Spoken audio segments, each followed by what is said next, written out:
భద్రాచలంలో గుడి కట్టిస్తున్నారు. గుడి కట్టిస్తే ఆయనకి 12 సంవత్సరాలు బంద్ చేస్తే చెక్కిన ఎకరాలు ఉన్నాయి. రామాయణ లక్ష్మణ్ పూజా గణేష్ సురేష్ చంద్ర సత్యాగ్రహంలో 12 సంవత్సరాల తర్వాత కాళేశాఖంలో వచ్చినారు. రామాయణ లక్ష్మణ్ డబ్బులు ఆయన కోసం తీసుకోలేదు. గుడి కట్టిస్తున్నా అంటే చెప్పి ఆయనకి ఇడిచి పెడితే భద్రాచలంలో పోయి జీవ సమాధి అయిపోయింది. ఈయన ఫస్ట్ పేరు కల్చన్న గోపన్న, తర్వాత పేరు భక్త రామదాస్. ఆయనకి నీలహారం ఇక్కడి నుంచి ఇస్తారు స్టార్ట్ అవుతుంది. అప్పుడు ఎవరైనా దొంగతనం చేయాలంటే, పారిపోవాలంటే, కటింగ్ చేయాలంటే చెప్పి చేస్తారు. ఇప్పుడు చెప్పరు, వెనుక సైడ్ నుంచి వాడు చేస్తారు. టాయిలెట్ బాత్రూమ్ పోవాలంటే ఈ చిన్న దారి నుంచి బయటకు పంపిస్తారు. ఇది పబ్లిక్ జైలు కావు, ఆయన ఒక్కడికి వస్తాం విఐపీలో. ఇది అంతా క్లోజ్. ఆ రాయి తెలిసినా కదా రెండు రాయి దాన్ని తెలిసేయాలంటే చాలా టైం పడుతుంది. ఆ రాయిని తీయలేదు, దానిపైన గోడ కట్టినారు. దానిపైన పంచులో ఉంది. 2 కిలోమీటర్ డిస్టెన్స్లో ఒక ఏరియా ఉన్నాయి, రంగార్ హౌస్. రంగార్ హౌస్ అంటే వంటగది. రాజుల కాలంలో ఊరంతా జనంతో భోజనం పెడతారు. ఇక్కడి నుంచి ఫిరింగి తెలిస్తే అందరూ అక్కడ వెళ్తారు. సిగ్నల్స్ అన్నమాట. అప్పుడు బెల్ లేవు కదా, ఇది బెల్ సిస్టమ్. వెళ్తారా పైకి?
तुम्हें इधर देखो मामी, करेक्ट कैमरा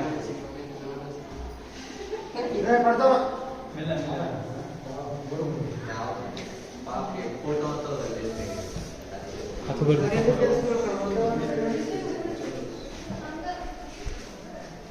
वोज़ आराम से सेंडम क्यों छी थोड़ा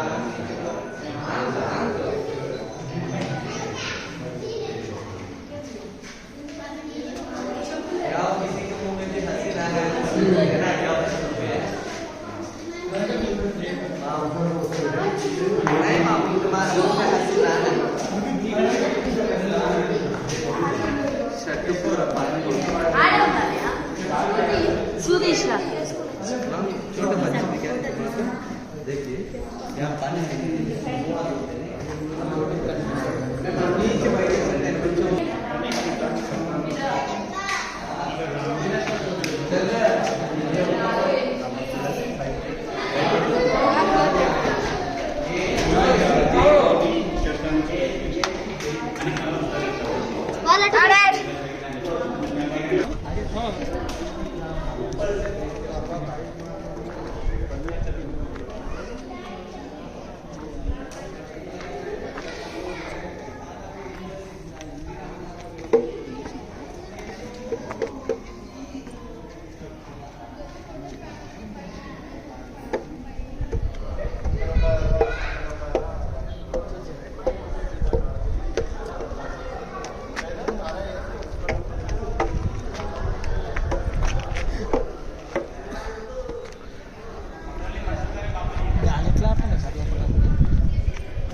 రంధ్రాలు ఉన్నాయిగా బయట నుంచి పాప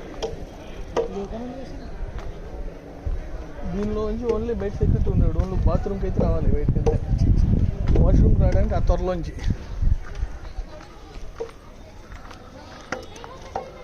ఆయన ఎక్కనే గైడ్ మ్మ్.